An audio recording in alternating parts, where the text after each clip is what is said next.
Downsizing your home. Today, we're going to talk about 10 of the most common things people notice throughout their home and in their lives before they make that decision to downsize. Plus, we'll talk about some of the benefits of downsizing and give you a few pointers to get you started in the right direction.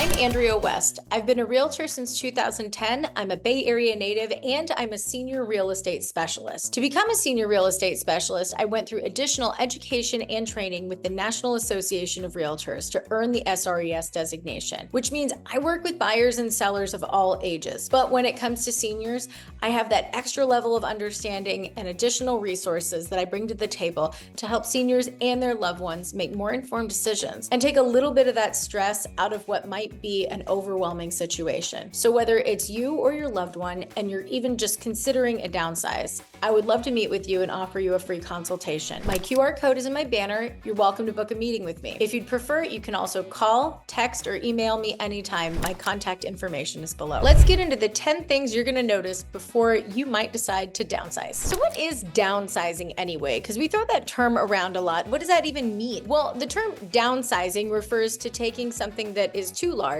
and then making it smaller. So going down. I actually don't like that phrase because the term downsizing connotates like you're losing something, like something is going smaller, when honestly, that's not the case. A lot of situations, it's actually right sizing because you're taking something that is too large, that's too big, that no longer fits your needs. And then, yes, exchanging for something that does fit your needs.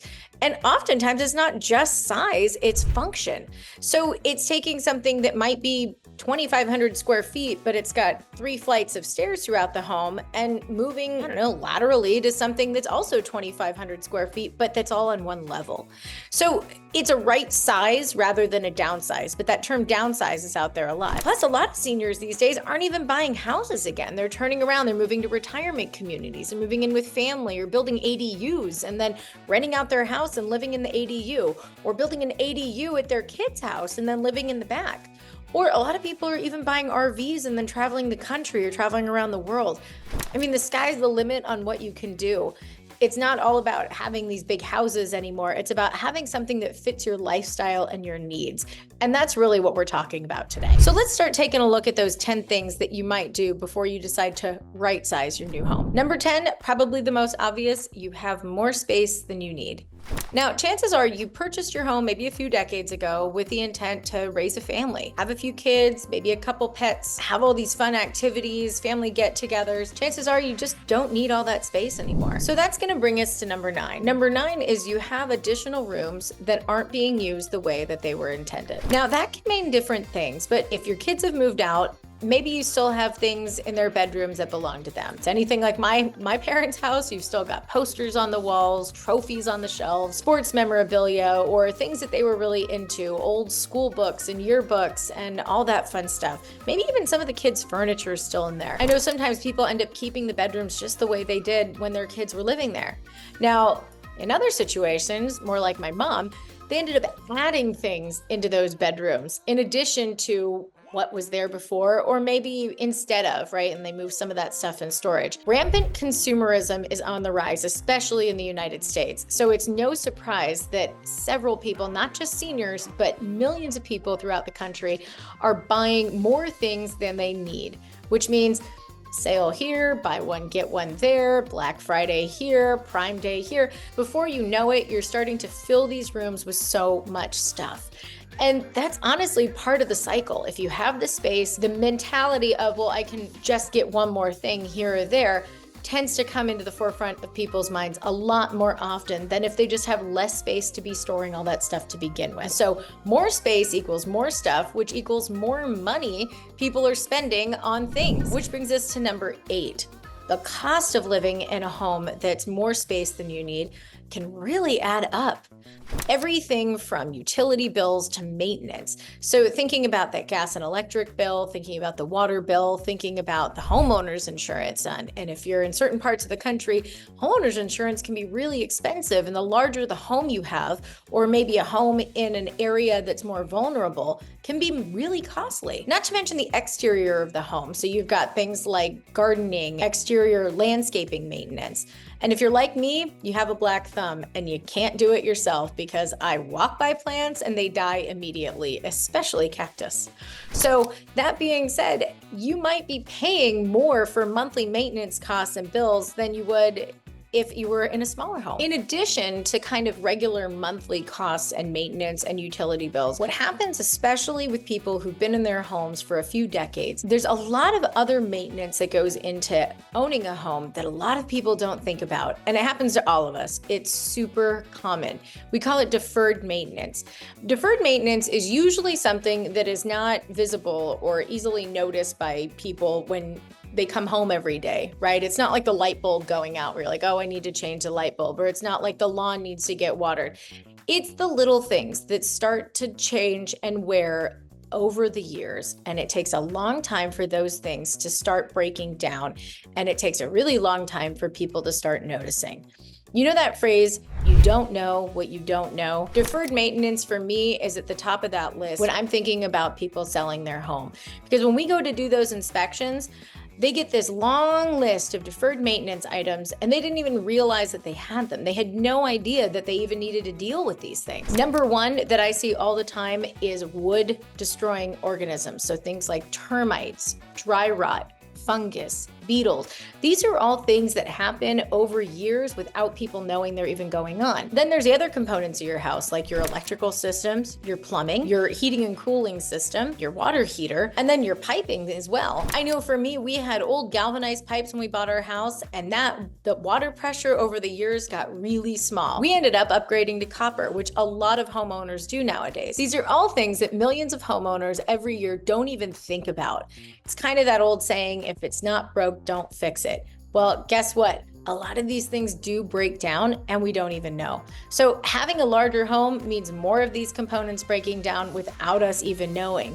And that's okay, it happens, but they're much more costly to fix when the time comes to actually fix them. Just another reason to think about possibly saving some money if you're having a smaller home, because there is less maintenance and less to think about. That leads us to number 7. You may be finding that you have less money in your monthly budget to do the things that bring you joy. And honestly, a lot of people that are in these homes that are larger than they need end up spending so much of their hard-earned retirement, pension, and Social Security money just funding things to keep up their house, to clean their house, to pay the bills. And they might be missing out on some of the other amazing things that they want to be doing, like traveling, going out to eat, doing extra hobbies and activities. You worked hard for your money for so many years and saved up. You deserve to enjoy it. You deserve to travel. You deserve to be spending time with family and doing the things that you want to do. I think a lot of people, when they take a look at their budget and they look at what they're spending their money on and how much they're spending on their home, even if they've paid it off,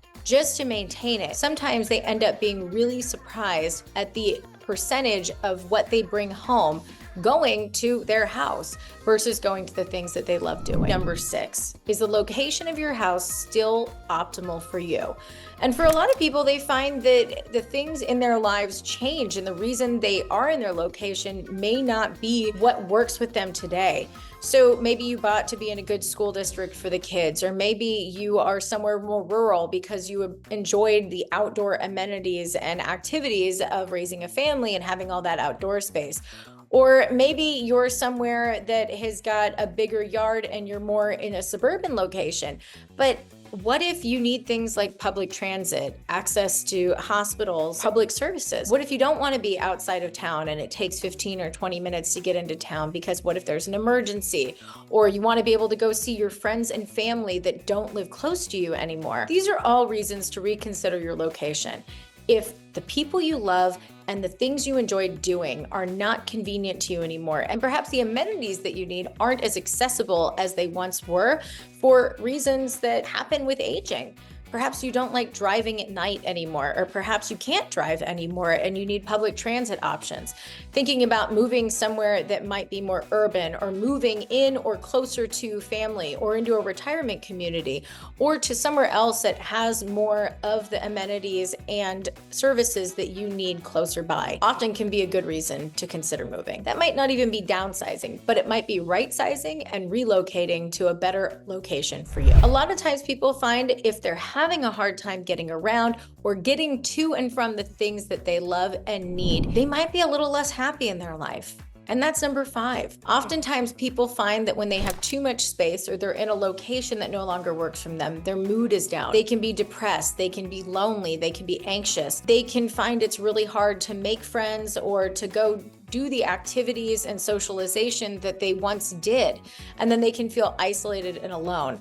Not to mention, sometimes having too much space in your house can also feel very lonely, because now all of those rooms aren't occupied and there's maybe less people or no one else living with you. Keeping your mental health in perspective and remembering to balance that with the rest of your life is essential. Sometimes when thinking about changing a location, you may want to think about a change of community as well. There are several retirement and assisted living communities out there that a lot of seniors really enjoy, love, and thrive in, because they have a community, several other people around them every day, tons of activities. I know I've had several clients downsize and move into these communities and found so much more joy in their lives and really found themselves thriving instead of just living. Another advantage to downsizing or living in one of these retirement communities as well is your house is a little more tailored to your needs, and that can help a lot if you have mobility and health changes. And that's number 4, keeping your physical mobility and health in mind, because as we get older and age, everything changes.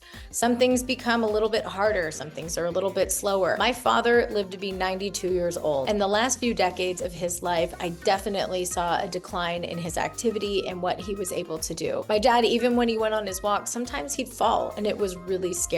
So when we think about mobility, we have to think about accommodating what fits your life now. What is the best solution? What is the best activity? What is the best lifestyle and living situation for you now? So things like stairs, for being the biggest one, can be often really intimidating and scary for somebody to have to deal with on a daily basis when they have mobility issues. My mom ended up getting both her knees replaced. She had all her bedrooms upstairs at her house, and she ended up sleeping downstairs for a month because she couldn't do the stairs at all. And yes, for my mom, she did recover from the knee surgery and was able to do stairs. But for my dad, it ended up being a lot harder for him on the stairs. He was 20 years older than her, so it was more challenging for him to keep up physically. Another reason your home's form and function may not work anymore, in addition to possibly physical restraints, cognitive abilities do decline over time. My father had a very slow-moving progressive Alzheimer's, and we all saw him go through it. He had it for at least 10 or 15 years before he passed. But it was something that I'm really glad we knew the signs and symptoms of early on, so that we could start making accommodations a little bit sooner than he was going to speak up and say he needed for. I mean, things like the stairs are number 1. And there's also the safety aspect of cognitive decline, because then you can leave things on like the stove or the oven and forget it's on and then set off the smoke alarm or possibly cause a fire.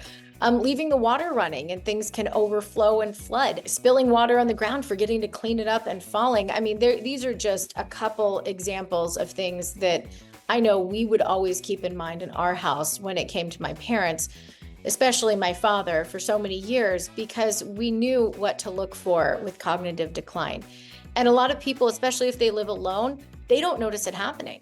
Their loved ones sometimes have to be the first ones to notice. And if you don't live with your loved one, it can be hard to catch that right away. Something that for most people can creep up very slowly. So a lot of people don't notice it right away. But I think it's a really important reason to think about switching your living location to accommodate your needs now. I know cognitive decline is not something that we like to talk about, but it is a very real thing that happens to several seniors. Over 7 million people in the United States have Alzheimer's alone. It's so important to be having these conversations and recognizing the signs and then making accommodations for people so that they can have the support that they need. That may be moving to a memory care or assisted living community that works with people with Alzheimer's and cognitive decline. Whether it's a potential physical or cognitive decline or both, those can be really good reasons to think about switching your living situation, whether it be to a retirement, an assisted living, or downsizing or living with family. Number 3 might be financial need or gain. Now, you might be thinking, well, we talked about that a little with the additional expenses, but let's look at it from another angle. Maybe now you're recognizing, in addition to spending too much money on your house, you want to have more money in your bank account. And you deserve it. You should. You should have more money in your bank account because you worked hard for several years, for decades, to earn the money that you have, to build the equity in your home, to have everything that you have and have earned. And that's a beautiful thing. The term house rich and cash poor comes into play far too often, especially with seniors. Because like many seniors, you may have bought your home several decades ago when the prices were a quarter, an eighth, maybe a 20th of what they are today, which means you have a lot of equity in your home, especially if you've already paid off your mortgage, which is an amazing thing. You might be sitting on $1 million property and $1 million in equity, but you may not have that much money in your bank account. Thinking about what you worked hard for so many years, what you were earning for it, your legacy, what you have in your home is a wonderful thing, but putting it to work for you, cashing out on your investment and using that money for what you want, what you need, now is what you worked so hard for. Because in retirement, you should really be enjoying the fruit of your labor. So a lot of people think about taking the equity out of their home, buying something smaller, and then having a big chunk of change in that bank account to fund what they really want to be doing in their lives or pay for what they really need. Could be medical bills, could be travel expenses, could be other debts that they've incurred over the years that maybe just need to get paid. Could be spending money on those grandkids or going to travel, take them to Disneyland, or putting money in their college fund. Could be investing in something else. I mean, the sky's the limit. It's your money. You should do what you want and deserve with it. So while having an amazing large home can be a wonderful thing, if you're not using it the way that you want, that money might just be better put to use if it's in your bank account so you can use it, rather than maybe sitting in your house and racking up bills of maintenance and high costs of living. So that brings us to number 2. My local market is great for sellers right now. And that might be the case, and that's awesome and good for you if it is. But in my opinion, that shouldn't be the only reason you're downsizing, is to capitalize on a seller's market. I think it's so important to cash out and get your money and use it how you want. But I think it's even more important to have a plan. It's even more important to know where you're going, know what you want, and know the reason that you're selling behind it. Plus, it's nearly impossible to chase the market. I feel like people all the time are trying to sell high and buy low. And chances are, if you're selling high and then you're buying in the same market, probably going to buy high too. Now, if you're moving somewhere else, that's an added bonus. Maybe you're buying in another market where it's a little bit less expensive, or maybe it's a buyer's market and you're selling in a seller's market, then kudos to you. You really timed it well. And then tell me your secret, because I'd love to share it with everyone. Let's round out this list with the number 1 thing people recognize in their lives before they make that decision to downsize. Honestly, it's just that they've been thinking about it. And the fact that you even tuned in and watched this episode is telling me that you are thinking about it. We find so often that people think about downsizing for several weeks, months, or sometimes even years before they make that decision to put it in motion. It may seem overwhelming to put plans in motion now to downsize, but the longer you wait, the harder it becomes. There's more work to do to get yourself in a position to downsize. And the more years that go by means more things that are accumulated, which means more things that have to get cleaned up and packed up, which means more things that have gone unmaintained, more expenses that have either gotten more expensive, or debt that's incurred to take care of things, possibly around the house or with health and other things in your life. Oftentimes people put off downsizing a lot longer than they should, to be quite honest with you. And when they finally do downsize, we find the vast majority of people say they wish they'd done it sooner. They wish they'd started downsizing when they first thought about it, because it can be such a freeing experience to feel like something that's been hanging over your head, something that's been saddling or burdening you for so many years has finally been let go, has finally been freed, so that you can make room for things in your life that really bring you joy, that you can start spending your time, your energy, and your money the way you want to be spending it, not just maintaining your house, not just paying the bills, not just living, paycheck or social security check or retirement check to retirement check. A large majority of people find that the benefits of downsizing can oftentimes outweigh the benefits of staying in a home that doesn't fit their lifestyle anymore, for all of the reasons that we went through. So whether it's you or your loved one thinking about downsizing or recognizing that maybe the time is coming, I'd love to meet with you. My QR code is in my banner. My contact information is below. You can call, text, or email me anytime. I'm here to help. Remember, your goals are my business. Till next time.